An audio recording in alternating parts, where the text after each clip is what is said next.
सिकंदर लोधी से कहते हैं कबीर साहब जी कि कोई बात नहीं, तू अपने पीर से यानी कि अपने गुरु से कह दे देख तकी से कि जा ढूंढ ले कोई मुर्दा और मैं जीवित कर दूंगा। आसपास जो और लोग होते हैं वो देखते ही कहते हैं कि कमाल कर दिया परमात्मा, कमाल कर दिया। तो उस बच्चे का नाम कमाल रख दिया जाता है। आप यहाँ पर देख सकते हैं कबीर साहब जी से मना करते रहे, लेकिन मना करते करते वो अपनी उंगली जो है वो तेल की कढ़ाई में डाल देता है।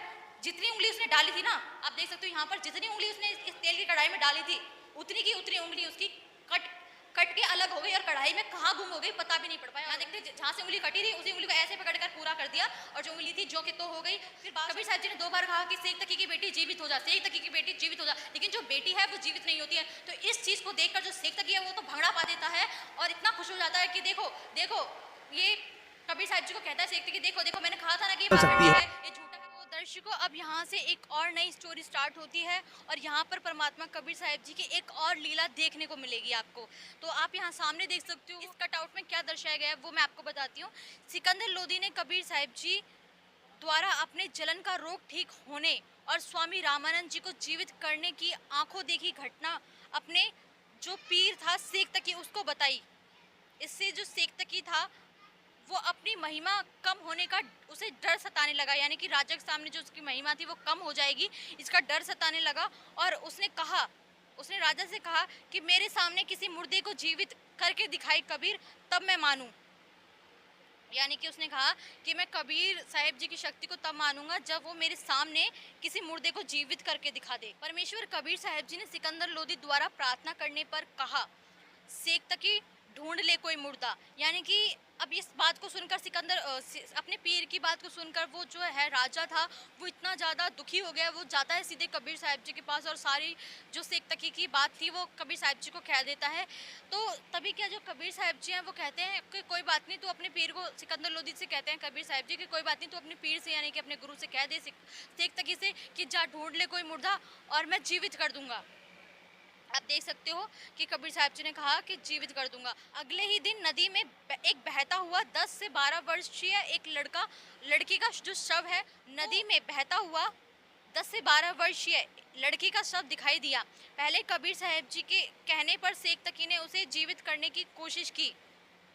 कबीर साहब जी ने जो शेख तकी है उससे कहा कि पीर जी ऐसा करो, आप पहले ट्राई कर लो, आप पहले आजमा लो, कभी बाद में कहने लग जाओ कि इसे तो मैं भी जीवित कर देता।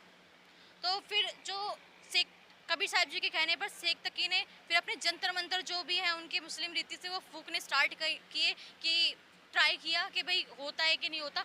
तो वो होने की जगह वो जो बच्चा था वो और आगे चला जाता है। 10 से 12 वर्ष का जो मुर्दा बच्चा था वो और आगे बहता हुआ नदी में आगे चला जाता है। तो वो पीर कहता है कि ये तो कबीर साहब जी की कोई साजिश थी कि जिससे जो मुर्दा है वो बह के आगे चला जाए और मैं अपना चमत्कार जो है, जिसको चमत्कार कह रहे हैं ये लोग, वो ना कर पाऊँ मुझसे।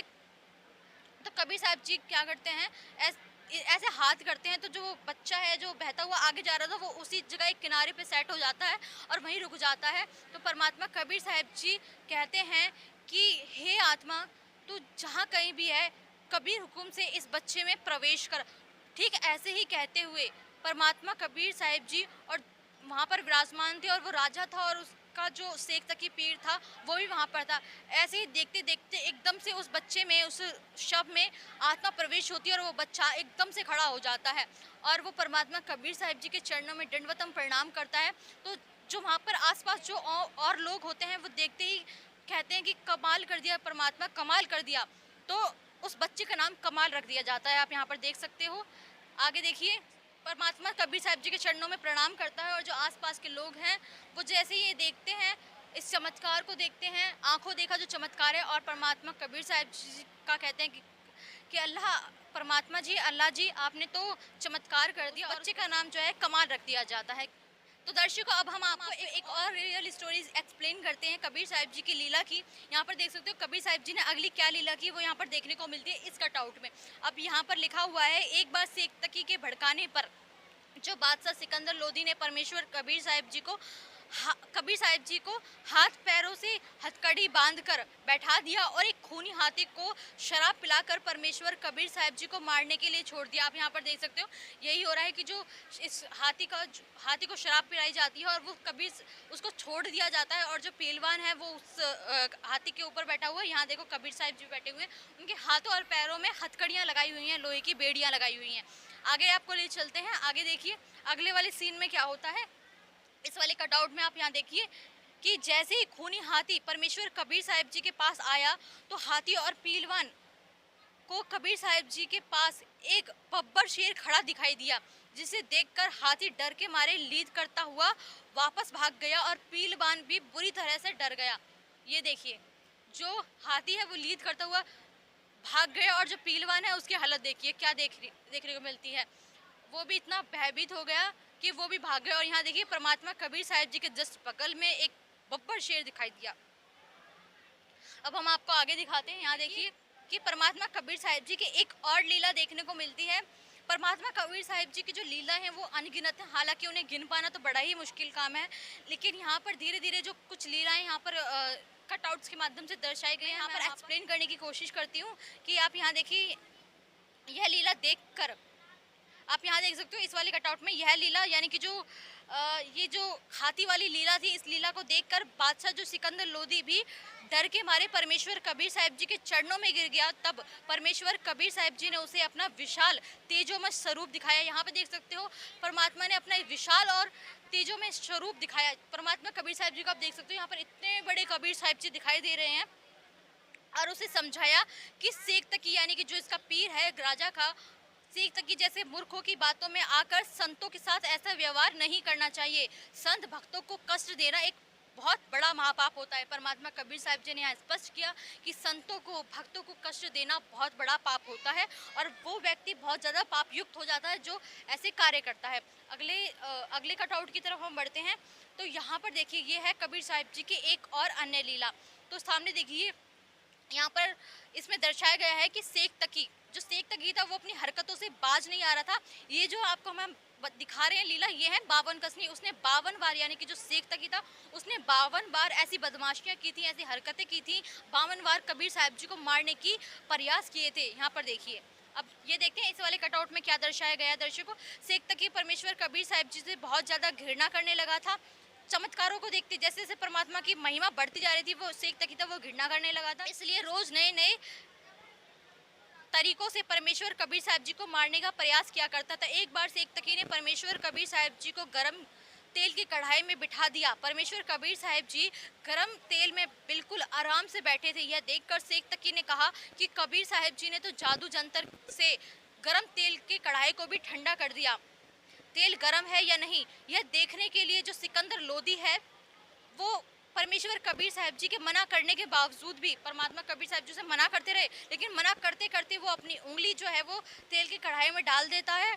जितनी उंगली उसने डाली थी ना, आप देख सकते हो यहाँ पर जितनी उंगली उसने इस तेल की कढ़ाई में डाली थी उतनी की उतनी उंगली उसकी कट के अलग हो गई और कढ़ाई में कहाँ गुम हो गई पता भी नहीं पड़ पाया। और उंगली से देख सकते हो ब्लड निकल रहा है।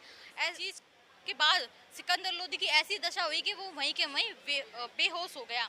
आगे देखिए यहाँ पर जैसे ही वो सिकंदर लोधी बेहोश हो जाता है तब परमेश्वर कबीर साहिब जी ने तेल की कढ़ाई से निकलकर बाहर आकर सिकंदर लोधी की उंगली को पकड़कर पूरी कर दी।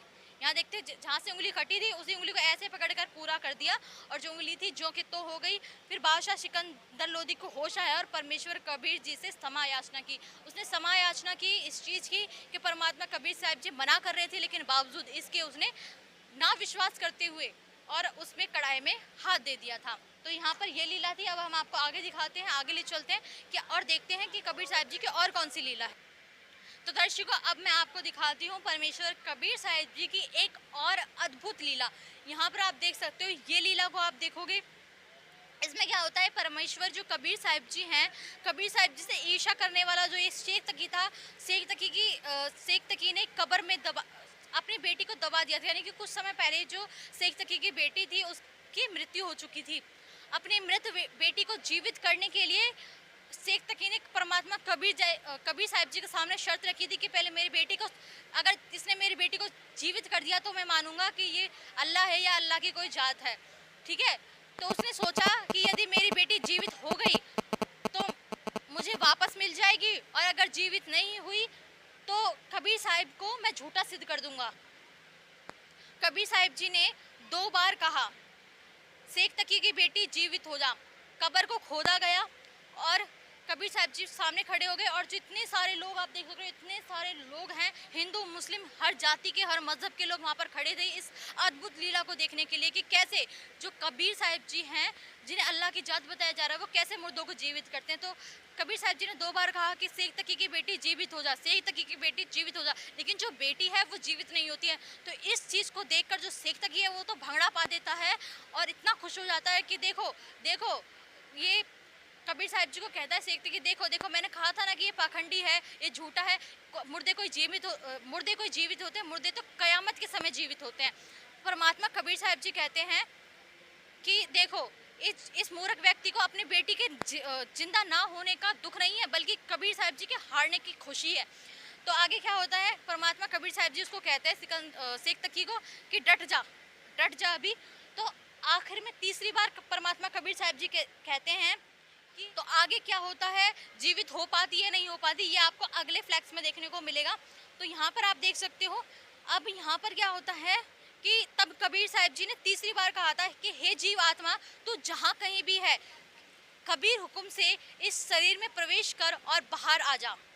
इतना कहते ही जो मृत लड़की थी वो जीवित हो गई। वहाँ उपस्थित जितने भी लोग थे, लोगों ने कहा कबीर साहब आपने तो कमाल कर दिया, कमाल कर दिया। कबीर साहब जी ने जो लड़की थी उसका नाम कमाली रख दिया और लड़की के प्रार्थना करने पर उसे अपनी बेटी के रूप में अपने साथ रखा, क्योंकि उसने शेख तकी के साथ जाने से मना कर दिया था। लड़की ने वहां उपस्थित सभी लोगों को अपने पिछले जन्मों की कथा सुनाई और बताया कि हे भोली जनता, ये भगवान आए हुए हैं जिन्हें तुम एक साधारण जुलाहा यानी कि धाड़क मान रहे हो।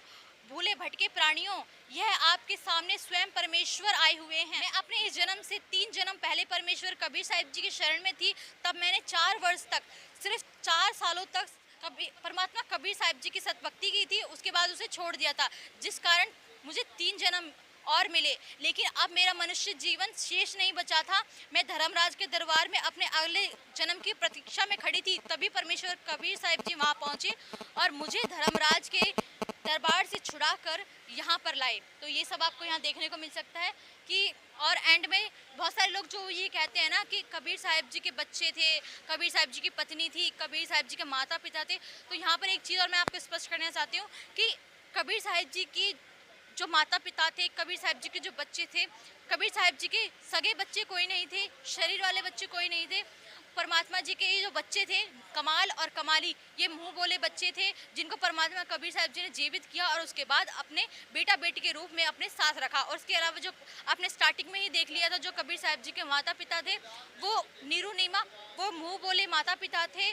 परमात्मा कबीर साहब जी उन निसंतान दंपति को मिले थे, नीरू और नीमा को, और परमात्मा कबीर साहब जी के वो मुंह बोले माता पिता रहे थे। दर्शकों, बहुत सारी भ्रमणाएं हैं समाज में कबीर साहब जी को लेकर और लोग कबीर साहब जी को सिर्फ संत कवि दास कहते हैं, लेकिन संत रामपाल जी महाराज एक वो महान संत हैं। संत रामपाल जी महाराज सिर्फ एक वो संत है जिन्होंने ये दावे के साथ, ये सबूत के साथ खुले तौर पर कहा है कि जो कबीर साहब जी है वो परमात्मा है। हालांकि हमारे समाज में, हमारे देश में बहुत सारे कबीर पंथ हैं, लेकिन कबीर पंथ होने के बावजूद भी वो लोग कबीर साहब जी को सतगुरु के अलावा कुछ नहीं मानते, यानी कि परमात्मा वो बिल्कुल नहीं मानते।